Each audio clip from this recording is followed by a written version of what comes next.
So I just recorded 20 minutes of a video, and then when I stopped recording it,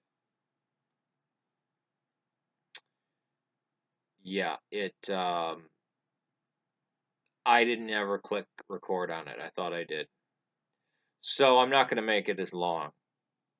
Um, I'll discuss the stuff with you on the phone later on, but the basic thing is Iron Chariot is ridiculous because he believes that morals are universal and that he doesn't think and Jordan Peterson goes over this very well.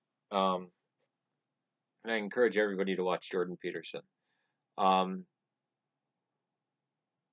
the righteous indignation that Iron Chariot has against God, specifically the Christian God, um, and the offense he takes the at Scripture.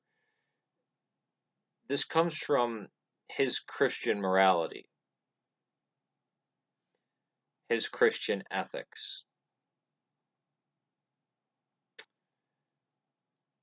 That's the hypocritical part about it. That's the most ludicrous part about it. As for hell being a physical place, uh, I mean, after the end of time, yes, there will be some physicality to things, right? Because there's the spirit and there's the body, and in the Old Testament, the soul was a spirit with the body, right? In the New Testament, there's the soul and the body. Um, and there's always been people throughout the church's existence that believed hell was a physical place as well as heaven. I don't know if they believed it, but we always use terms. This is the only way we can describe it because it's the way both are depicted. They're not depicted, actually, alluded to in the New Testament is through metaphor and very odd um, descriptions, like the worm that eats but never dies, and the the flame that burns forever, uh, all this kind of stuff. And then there's the apocalypse, which is all like figurative, and um, the lake of fire, and all this kind of stuff. But even we talk about it, like that expression that I always use: the floor of hell is paved with the skulls of bishops, right? So there's really no. I have yet to watch the video, but we will inevitably speak of them as places, right? Just as I just said after the end of time, that again doesn't make sense because time ends. There's nothing after it because after is mentioning as something in sequence, right? So that it falls apart. So speaking about otherworldly things, we do have to use descriptions and stuff that will be inaccurate, as Paul says. We see as through a glass darkly.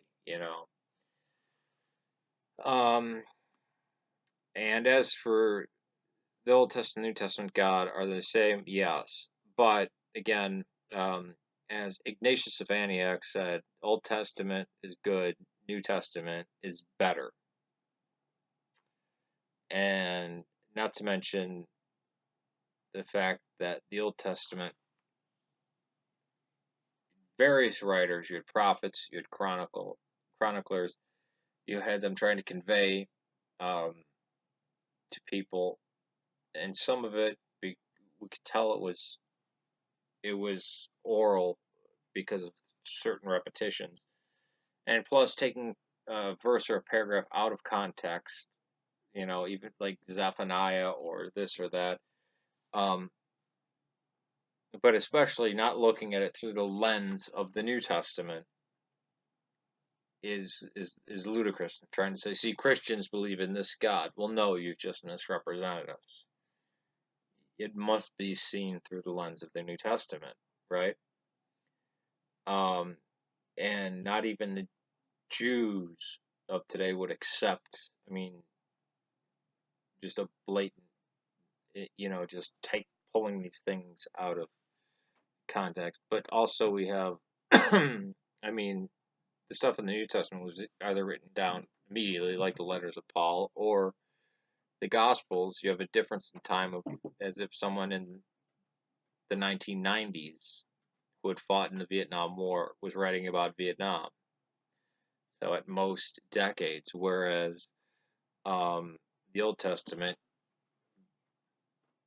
you'll have a chronicler chronicling things together, and then he dies, and another one, and then you'll have a redactor who puts it all together.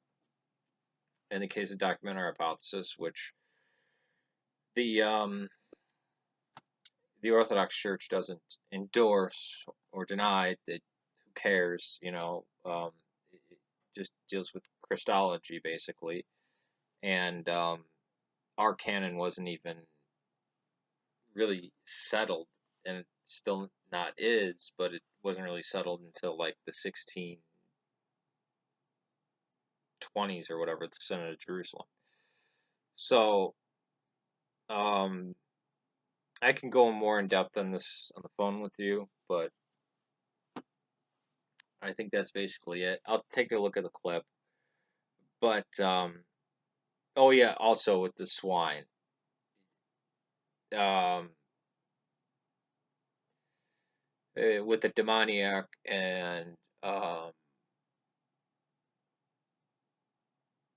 their concept at the time of demons was it had to be basically pushed out by something else, right? And then like an infection or something like that, and so they would go into something else, right?